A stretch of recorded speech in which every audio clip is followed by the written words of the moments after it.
Continuando o nosso estudo das obras de André Luiz. Estamos estudando Entre a Terra e o Céu. Vamos ver hoje o capítulo 30, Luta por Renascer. Um mês correra célere sobre os acontecimentos que vimos de narrar, quando Odila nos procurou suplicando ajuda. Vinha triste, atormentada. Zulmira, incompreensivelmente para ela, havia contraído perigosa amidalite. Sofria muito. Por 6 dias consecutivos, informou nossa amiga inquieta, achava-se no trabalho de vigilância. Esforçara-se quanto lhe era possível por liberá-la de semelhante aborrecimento físico. Entretanto, via baldada todas as providências. Desolada, induzira Amaro a trazer um médico, no que foi obedecida, mas o facultativo não atinava com a causa íntima da enfermidade e, ignorando a verdadeira posição da cliente, poderia ameaçar-lhe a tarefa maternal com a aplicação de recursos impróprios. Nós estamos no meado do século passado, né? Rogava-nos, por isso, socorro imediato. Clarencio não se delongou na assistência precisa. Era noite, quando demandamos um ninho doméstico que já se nos fizera familiar. Zulmira, no leito, demorava-se em aflitiva prostração. Cabelos em desalinho, olheiras arroxeadas, faces rubras de febre, parecia aguardar a chegada de alguém que lhe auxiliasse na debelação da crise.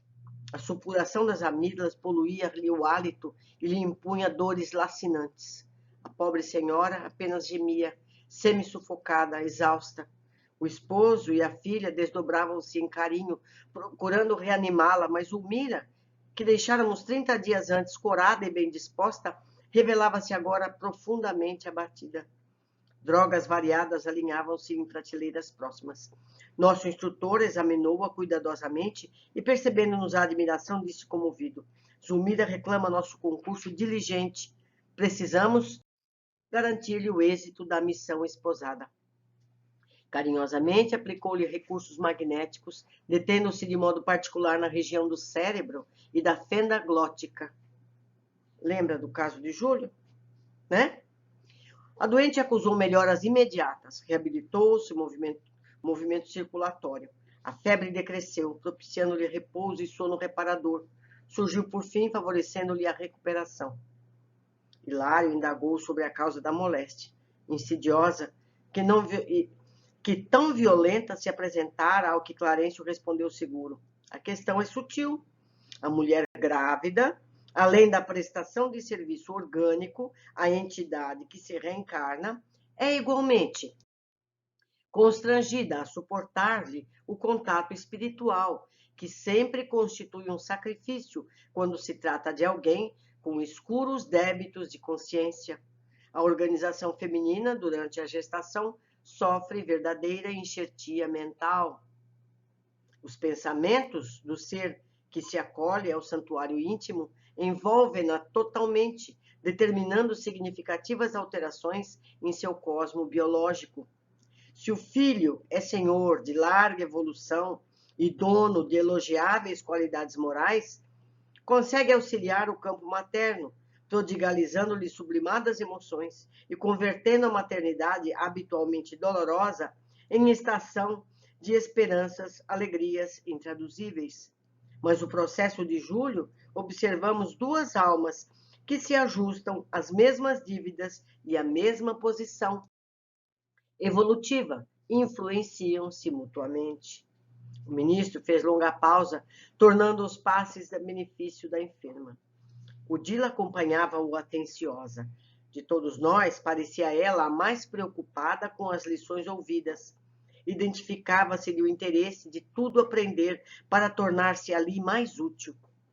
Findos alguns instantes, Clarencio continuou. Se Zulmira atua de maneira decisiva na formação do novo veículo do menino, o menino atua vigorosamente nela, estabelecendo fenômenos perturbadores em sua constituição de mulher. A permuta de impressões entre ambos é inevitável. E os padecimentos de Júlio trazia na garganta foram impressos na mente maternal, que os reproduz no corpo em que se manifesta. A corrente de troca entre mãe e filho não se circunscreve à alimentação de natureza material, estende-se ao intercâmbio constante das sensações diversas. Os pensamentos de Zulmira guardam imensa força sobre Júlio, tanto quanto os de Júlio revelam expressivo poder sobre a nova mãezinha. As mentes de um e de outro, como se justapõem, mantendo-se em permanente comunhão, até que a natureza complete o serviço que lhes cabe no tempo. De semelhante associação procedem os chamados sinais de nascença. Olha, estamos aprendendo.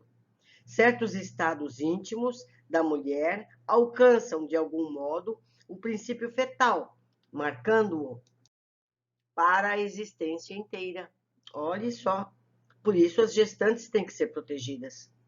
Em que o trabalho da maternidade assemelha-se a delicado processo de modelagem, requisitando, por isso, muita cautela e harmonia para que a tarefa seja perfeita.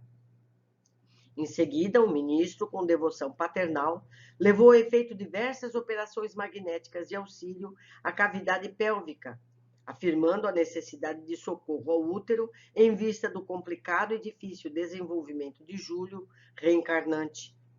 Meu colega, avançando mais longe, talvez tentando converter aquela hora de fraternidade tanto quanto possível em hora de estudo, recordou algumas de suas experiências médicas, acrescentando: é comum a verificação de exagerada sensibilidade na mulher que engravida. A transformação do sistema nervoso nessas circunstâncias é indiscutível. Muitas vezes a gestante revela decréscimo da vivacidade mental e, não raro, enuncia propósito das mais rematadas extravagâncias. Há mulheres que adquirem antipatias súbitas, outras se recolhem a fantasias tão inesperadas quanto injustificáveis. Em muitas ocasiões na Terra, perguntei a mim mesmo se a gravidez, na maioria dos casos, não acarreta temporária loucura. Olhe só.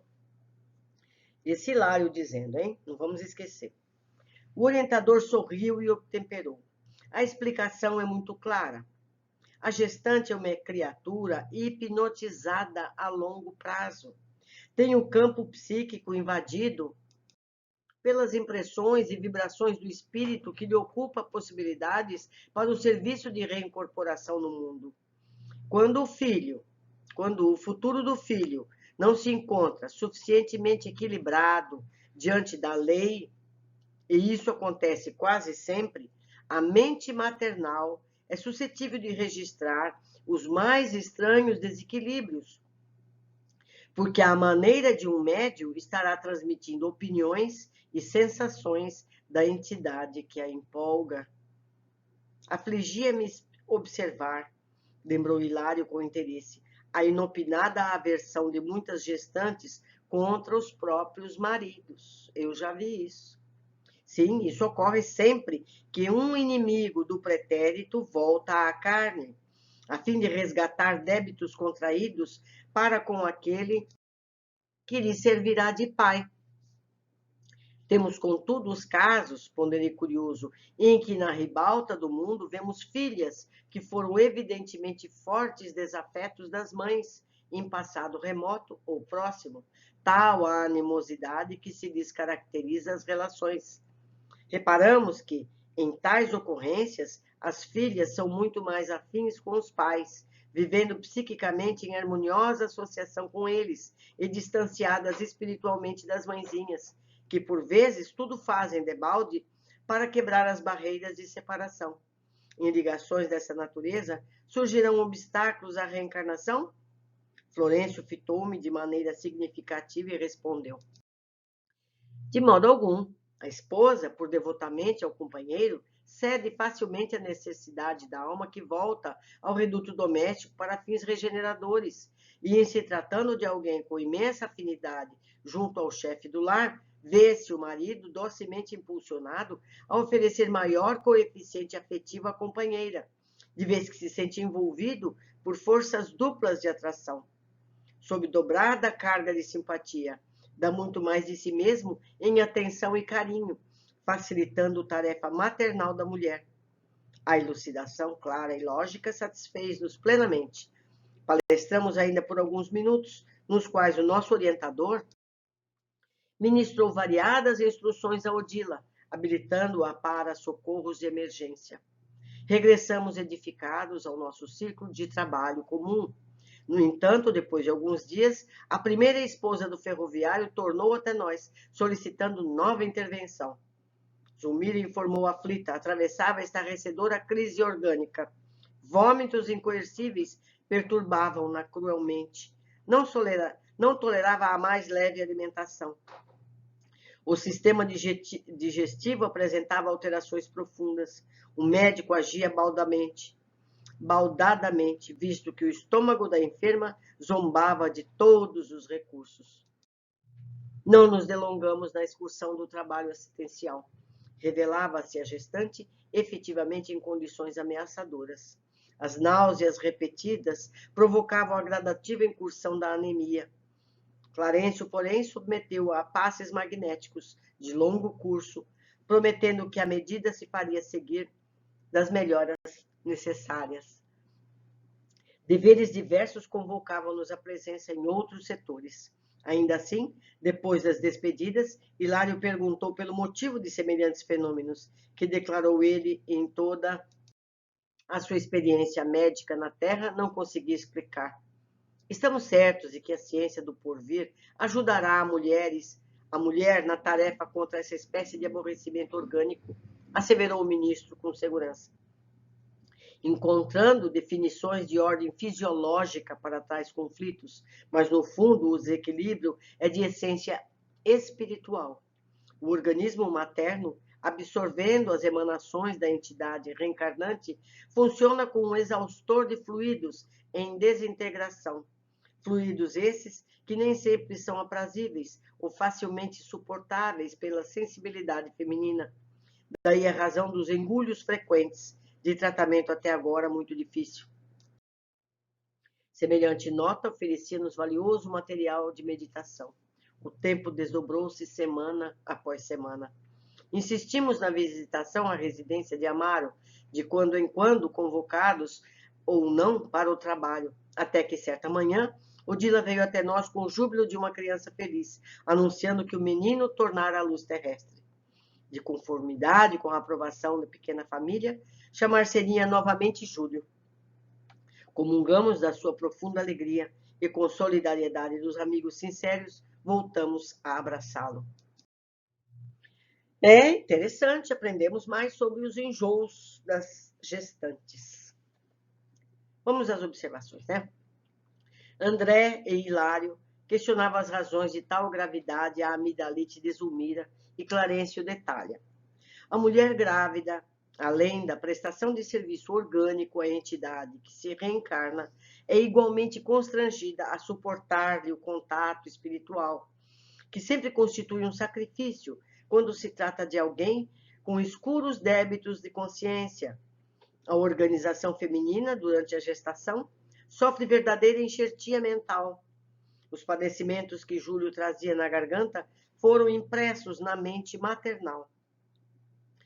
Comento eu, ocorre como uma simbiose, não é? Tal simbiose tanto afeta a mãe como a criança. Há uma troca, eles estão juntos, estão imersos um no outro. De semelhante associação procedem os chamados sinais de nascença. Certos estados íntimos da mulher alcançam, de algum modo, o princípio fetal, marcando-o para a existência inteira. E eu digo aqui novamente, as gestantes precisam ter uma proteção extra. O ambiente em que elas convivem tem que ser pacífico, tem que ser tranquilo. Elas não devem estar frequentando locais pesados, densamente, com vibrações densas, pesadas. Isso é tudo, parece bobeira à vista geral, mas não é não. Vocês viram como as coisas acontecem. A influência é intensa. E se podemos preservar, por que não? Certo? Clarencio se refere às mudanças comportamentais das gestantes. A maneira de um médium estará transmitindo opiniões e sensações da entidade que a empolga. Certamente são duas mentes em um mesmo corpo por 9 meses.